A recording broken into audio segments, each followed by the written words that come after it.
सचमुच में दोस्त बच्चों का होता है या सचमुच में दोस्त वृद्ध लोगों का होता है या सचमुच में दोस्त अपने कर्म का होता है?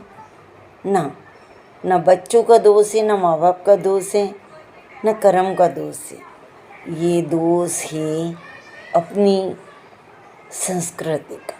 अगर आपने आपके बुजुर्ग लोगों के साथ अच्छा किया ना, तो वही बच्चे देखेंगे और वही बच्चे करेंगे कि हमारे मम्मी पापा हमारी दादी का कितना ध्यान रखते हैं। तो बच्चे कभी भी आपसे विपक्ष में नहीं जाएंगे, वो हमेशा आपका साथ देंगे। लेकिन अगर आपने अपने सास ससुर को अच्छा नहीं रखा, आपने अपने बड़े बूढ़ों को अच्छा नहीं रखा, तो आप उनसे कैसे उम्मीद करेंगे कि आपको अच्छा रखेगा? क्योंकि उनने तो बेचारों ने देखा ही नहीं है कि मेरी दादी को मेरी माँ गरम गरम खाना परोसती थी, मेरी दादी की कभी माँ मालिश करती थी, कभी मेरी दादी का माँ सिर धोती थी, मेरी माँ कभी उनसे बतियाती थी ना। बच्चों ने देखा ही नहीं बेचारों ने। उनने तो देखा माँ शेरनी बन के रही। तो अब जब आप वृद्ध हो गए और आप बच्चों को दोष देते कि बच्चे खराब हैं, आपको कुछ भी बोलने की ज़रूरत नहीं है। पहला पॉइंट, अगर बच्चे खराब हैं, मानते हैं कि बच्चा खराब है, तो आप अपनी पूंजी कतई बच्चों को जब तक आप जिए उनको न दें। अगर आप उनको दोगे तो आपको उनका सहारे पड़ना पड़ेगा। हाँ, नौबत ये आती है कि जहाँ पे अगर बच्चे को आपने अपनी प्रॉपर्टी नहीं दी तो वो आपको मारेंगे, आपको परेशान करेंगे, ऐसे भी आपको मरवा देंगे। लेकिन यहाँ आपको होशियार रहना है।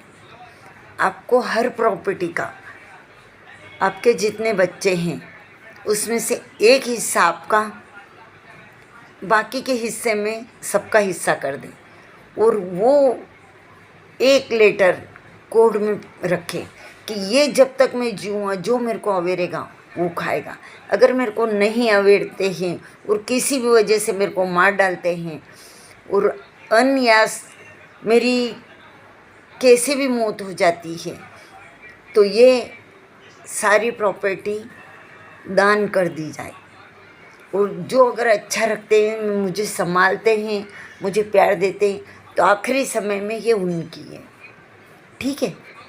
तो ये आपके हाथ में है। आपको क्यों रोना पड़े, क्यों आपको आश्रम में जाना पड़े? अरे चाबी तो आपके हाथ में है। आप गलती से चाबी बच्चों को क्यों देते हैं? आपके पास में 1 रुपया है तो आप 50 पैसे अपने पास रखें और 50 पैसे बच्चों के नाम करें। कभी भी ना कि आप 1 रुपया पूरा बच्चों को दे दें और कल उनका मुंह देखें कि यही तो अवेरेंगे। आज के बच्चे नहीं अवेरते। अपनी औलाद बहुत अच्छी है तो आने वाली कैसी मिलेगी क्या पता। वो आदमी कोई ऐसा रखती है आज के ज़माने में कि वो आदमी कोई नहीं जीने दे। कोई पहाड़ पे ले जा धक्का दे रही है, कोई क्या ड्रम में भर रही है, कोई क्या कर रही है। कब बुद्धि भ्रष्ट हो जाए इंसान की कह नहीं सकते। इसलिए हमेशा ताला लगा के चाबी अपने पास रखिए। आधा हिस्सा अपना, आधा हिस्सा बच्चों का, है ना। अगर 3 बच्चे 4 बच्चे तो आधे हिस्से में से सबका हिस्सा कर दें और फिर आराम से आधे हिस्से में सुख शांति से जिए। ना कि आपको किसी का सहारा बनना पड़े, वो आपका सहारा बने तो आप उनको दें, नहीं तो धर्म कर दें। ठीक है? राधे राधे।